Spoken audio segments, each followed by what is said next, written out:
বিসমিল্লাহির রহমানির রহিম। চাঁদপুর পলিটেকনিক ইনস্টিটিউটের অনলাইন ক্লাসে আবার সবাইকে স্বাগতম। আজকে আমরা বেসিক ইলেকট্রনিক্স ক্লাসের চতুর্থ অধ্যায়ের দ্বিতীয় লেকচারটি আলোচনা করব। আমরা লেকচারে চলে যাচ্ছি। আজকে আমরা বেসিক ইলেকট্রনিক্স ক্লাসের ডিসি পাওয়ার সাপ্লাই ইউনিট চতুর্থ অধ্যায়ের এটা দ্বিতীয় ক্লাস। দ্বিতীয় ক্লাসে আমরা যা যা শিখতে পারবো সেটা আমরা একটাবার দেখে নিই। রেকটিফায়ার কি তা জানতে পারবো, সেটা আমরা আগেও একটু আলোচনা করছি, আজকে আবার ডিটেইলস আলোচনা করা হবে। রেকটিফিকেশন সম্পর্কে জানতে পারবো, রেকটিফায়ার সার্কিটের শ্রেণীবিভাগ সম্পর্কে জানতে পারবো, হাফ ওয়েভ রেকটিফায়ার সম্পর্কে জানতে পারবো, আর ফুল ওয়েভ রেকটিফায়ার সম্পর্কে জানতে পারবো। প্রথমে আমরা জানবো রেকটিফায়ার কি। রেকটিফায়ার সার্কিট অল্টারনেটিং কারেন্টকে অর্থাৎ এসি কারেন্টকে ডাইরেক্ট কারেন্টে রূপান্তর করে, অর্থাৎ ডিসি কারেন্টে রূপান্তর করে। তো রেকটিফায়ার সার্কিট আমার এসি কারেন্টকে ডিসি কারেন্টে রূপান্তর করে, তার সম্পূর্ণ ডিসি মূলত রেকটিফায়ার এসি কে মানে অল্টারনেটিং কারেন্টে পালসেটিং ডিসি তে রূপান্তর করে। তারপর দেখো রেকটিফিকেশন। রেকটিফিকেশনটা কি? যে আমাদের রেকটিফাই যে পদ্ধতিতে করা হয়, মানে যে পদ্ধতি বা কৌশলে রেকটিফাই করা হয় সেই পদ্ধতি বা কৌশলকে রেকটিফিকেশন বলা হয়। আর যে ডিভাইসের সাহায্যে রেকটিফিকেশন কাজটি সম্পাদন করা হয় সেটাই হচ্ছে মূলত রেকটিফায়ার। এবার আমরা দেখব রেকটিফায়ারের শ্রেণীবিভাগ। রেকটিফায়ারের শ্রেণীবিভাগগুলো কি কি? রেকটিফায়ার প্রধানত দুই প্রকার, যথা এক নম্বর হচ্ছে হাফ ওয়েভ রেকটিফায়ার, দুই নম্বর হচ্ছে full wave rectifier. Full wave রেকটিফায়ারটা আবার দুই প্রকার,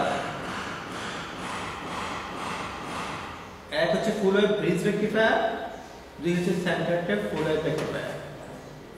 এবার আমরা হাফ ওয়েভ রেকটিফায়ার সম্পর্কে আলোচনা করব।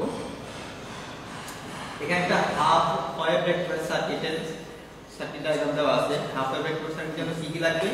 আমাদের একটা ট্রান্সফরমার লাগবে। ট্রান্সফরমার দুটো হচ্ছে আমাদের একটা প্রাইমারি সাইড একটা সেকেন্ডারি। সাধারণত ট্রান্সফরমার যে সাইডে আমরা ইনপুট সিগন্যাল প্রয়োগ করি সেটা হচ্ছে প্রাইমারি সাইড, আর যেখানে থেকে ট্রান্সফরমার আমরা আউটপুট দিই সেটা হচ্ছে সেকেন্ডারি সাইড। আর এই ট্রান্সফরমার আমাদের অবশ্যই স্টেপ ডাউন ট্রান্সফরমার। আর এখানে একটা ডায়োড সংযোগ করা হয়েছে D1 বা D, তারপরে এখানে একটা লোড রেজিস্ট্যান্স আর এটা আমাদের ডিসি আউটপুট সিগন্যাল। তাহলে আমরা এখানে একটু দেখি এসি সিগন্যাল মানে অল্টারনেটিং কারেন্ট, এটা কিন্তু দুইটা পার্ট, একটা হচ্ছে পজিটিভ অর্থ সাইকেল, একটা নেগেটিভ অর্থ সাইকেল। এই দুটো সাইকেল মিলে একটা সম্পূর্ণ সিগন্যাল। আর এটা আবার পজিটিভ অর্থ সাইকেল, এটা নেগেটিভ অর্থ সাইকেল, পুরোটা পার্ট। এখন আমাদের ট্রান্সফরমারে এসি সিগন্যালের পজিটিভ অর্থ সাইকেলের সময় এই প্রান্ত পজিটিভ আর এই প্রান্ত সামনে, সেই ক্ষেত্রে আমরা জানি ডায়োডের এই টার্মিনালটা হচ্ছে পজিটিভ টার্মিনাল, এটা হচ্ছে নেগেটিভ টার্মিনাল। এটা হচ্ছে ট্রান্সফরমার, এটা হচ্ছে নেগেটিভ টার্মিনাল, এটা পজিটিভ, এটা হচ্ছে নেগেটিভ টার্মিনাল। তো আমরা জানি ডায়োড ফরওয়ার্ড বা সাবসাপ্লাই করলে ডায়োডের পজিটিভের সাথে পজিটিভ আর নেগেটিভের সাথে নেগেটিভ সিগন্যাল দিলে ডায়োড ফরওয়ার্ড বা সাবসাপ্লাই হবে, তখন ডায়োড কন্ডাকশনে যায়, মানে ডায়োড কাজ করে। আর ডিভাইসের সময় ডায়োড সাধারণত কাজ করে না, এটা একটা কন্ডাক্টরে আচরণ করে। তো সেই ক্ষেত্রে আমরা দেখব যখন সিগন্যালের পজিটিভ অর্থ সাইকেলের সময়, পজিটিভ অর্থ সাইকেলের সময় আমার ট্রান্সফরমার এই প্রান্ত পজিটিভ হয়, এই প্রান্ত নেগেটিভ, সেক্ষেত্রে ডায়োডটা কোন বাস থাকতে হয়? ফরওয়ার্ড বাস থাকতে হয়। ডায়োড যখন ফরওয়ার্ড বাস থাকতে হয় তখন তাকে কন্ডাকশনে যায়, যার কারণে আমরা এটার জন্য একটা আউটপুট সিগন্যাল পাবো এরকম।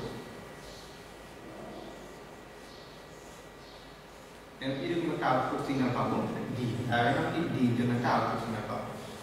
কিন্তু যখন সিগন্যাল নেগেটিভ অর্থ সাইকেলের সময় ট্রান্সফরমার এই প্রান্ত নেগেটিভ এবং এই প্রান্ত হয়ে যায় পজিটিভ, সেই ক্ষেত্রে ডায়োডের সাথে এটা একটি ডিভাইস বাস হতে হয়। সেক্ষেত্রে আমরা কোনো আউটপুট সিগন্যাল পাই না, এই কারণে নেগেটিভ অর্থ সাইকেল আমাদের কোনো আউটপুট সিগন্যাল ফাইনাল দিয়ে যায়। তারপর আবার যখন পজিটিভ হাফ সাইকেল আসে তখন আবার আমরা সিগন্যাল এভাবে এটা এই হাফ ওয়েভ রেকটিফায়ার ক্ষেত্রে আমরা যে একটা সিগন্যালের হাফ মানে অর্ধাংশ পাই, সেই জন্য এটার নাম করা হয়েছে মূলত হাফ ওয়েভ রেকটিফায়ার সার্কিট। এবার আমরা একটা ফুল ওয়েভ রেকটিফায়ার সার্কিট দেখব। ফুল ওয়েভ রেকটিফায়ার সার্কিটের মধ্যে ফুল ওয়েভ ব্রিজ রেকটিফায়ার সার্কিট আমরা একটু আলোচনা করব। এই যে এখানে দিয়ে যাচ্ছে ফুল ওয়েভ ব্রিজ রেকটিফায়ার সার্কিট। এই সার্কিট হচ্ছে চিত্র হচ্ছে full wave bridge rectifier circuit.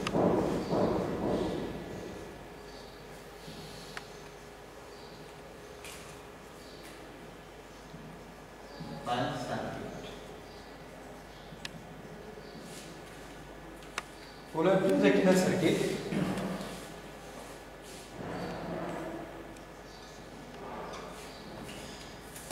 তাহলে দেখবো আমরা এখানে কি কি আছে। এখানে মূলত প্রথমত হচ্ছে একটা ট্রান্সফরমার দেওয়া আছে, ট্রান্সফরমার একটা এসি সিগন্যাল দেব, আর ট্রান্সফরমারটা অবশ্যই স্টেপ ডাউন ট্রান্সফরমার, আর এখানে ট্রান্সফরমার দুটো সাইড, একটা অ্যানোড এন্ড দুইটা তার প্রাইমারি সাইড, এটা হচ্ছে সেকেন্ডারি সাইড। আর এখানে চারটা ডায়োড দেওয়া হয়েছে, D1 D2 D3 D4। এই ডায়োডের সাথে ব্রিজ আকৃতির নাম সেটিং করা হয়েছে বা সংযোগ দেওয়া হয়েছে, সেজন্য এই সার্কিটটার নামকরণ করা হয়েছে মূলত full wave bridge rectifier circuit. আর এখানে আমাদের একটা ক্যাপাসিটর দেওয়া হয়েছে ফিল্টার করার জন্য, আর এখানে একটা রেজিস্ট্যান্স মানে লোড রেজিস্ট্যান্স, এটাকে আর বলা হয় থাকে। লোড রেজিস্ট্যান্স আমরা আউটপুট সিগন্যালটা পাবো এই রেজিস্ট্যান্সের ড্রপ থেকে। তাহলে আমাদের এসি সিগন্যালটা আমরা জানি দেখো, আমাদের এই ট্রান্সফরমার প্রাইমারি যে এসি সিগন্যালটা দিব, AC input signal, AC signal কিরকম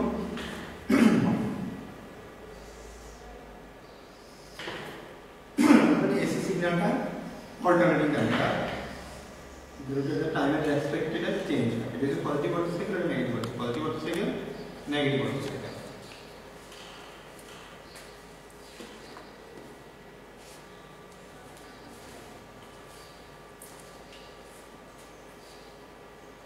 তো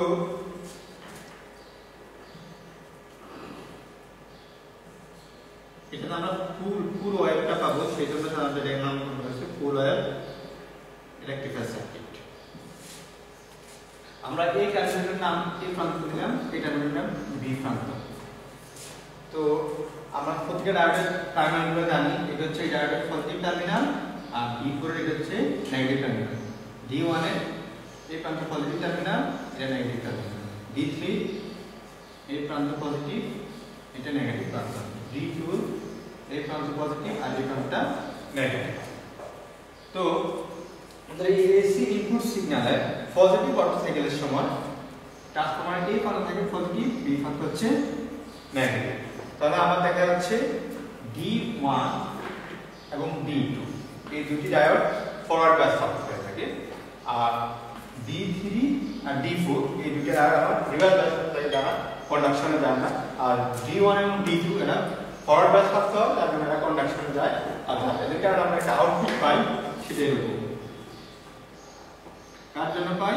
D1 এবং D2 জন্য। আবার সিগন্যালের নেগেটিভ অটো সাইকেলের সময় আমার এই প্রান্ত থাকে নেগেটিভ, বি প্রান্ত থাকে হচ্ছে পজিটিভ।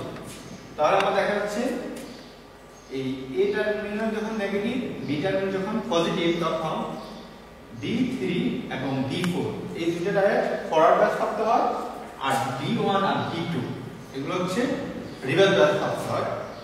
এই D3 এবং D4 এর জন্য এই সিগন্যাল নেগেটিভ অটো সাইকেলের জন্য আমরা আরেকটা আউটপুট সিগন্যাল পাই, সেটাই হলো D3 এবং D4 এর জন্য পাই। তো দেখা যাচ্ছে আমরা এই ফুল ওয়েভ রেকটিফায়ারের ক্ষেত্রে আমরা সম্পূর্ণ একটা পজিটিভ অটো সাইকেলের জন্য একটা আউটপুট পাচ্ছি, আবার নেগেটিভ অটো সাইকেলের জন্য একটা আউটপুট পাচ্ছি। এটা এইভাবে চলতে থাকে। আবার পজিটিভ অটো সাইকেলের জন্য আবার আমরা আউটপুট সিগন্যাল পাবো, আর জন্য পাবো যেটা D1 এবং D2 এর জন্য, আবার নেগেটিভ অটো সাইকেলের জন্য আমরা আরেকটা আউটপুট পাবো, সেটা হচ্ছে D3 এবং D4 এর জন্য।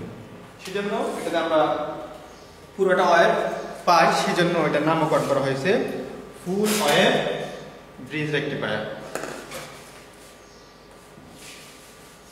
আমরা এগুলা ল্যাবে যখন কোডিং ল্যাব করাবো, তখন আমরা এগুলা অসিলোস্কোপের মেশিনের সাথে আমরা দেখতে পাবো কিভাবে পুরোগুলো এগুলো অসিলোস্কোপ মেশিনে দেখা যাবে। আমরা হাফ ওয়েভের ক্ষেত্রে হাফ পাচ্ছি, সিগন্যালটা দেখা যাবে, এবং ফুল ওয়েভের ক্ষেত্রে ফুল সিগন্যালটা পাচ্ছি, সেটা আমরা যখন প্র্যাকটিক্যাল ক্লাস করবো তখন আমরা দেখতে পাবো। তো আমরা আজকে ক্লাসের সামারিটা শেষ করব। আজকে ক্লাসে আমরা কি কি শিখলাম? এক নম্বরে হচ্ছে রেকটিফায়ার কি, রেকটিফায়ার কি এটা আমরা শিখলাম। দুই নম্বর যেটা শিখলাম সেটা হচ্ছে রেকটিফিকেশন, রেকটিফিকেশন কি তা আমরা জানলাম। তিন নম্বর জানলাম হচ্ছে আমরা রেকটিফায়ারের শ্রেণীবিভাগ, রেকটিফায়ারের শ্রেণীবিভাগ। চার নম্বর আমরা জানলাম সেটা হচ্ছে হাফ ওয়েভ রেকটিফায়ারের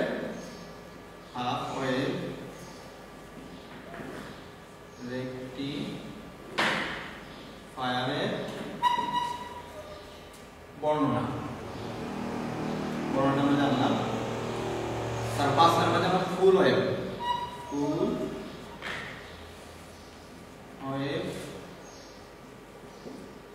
রেকটিফায়ারে বর্ণনা।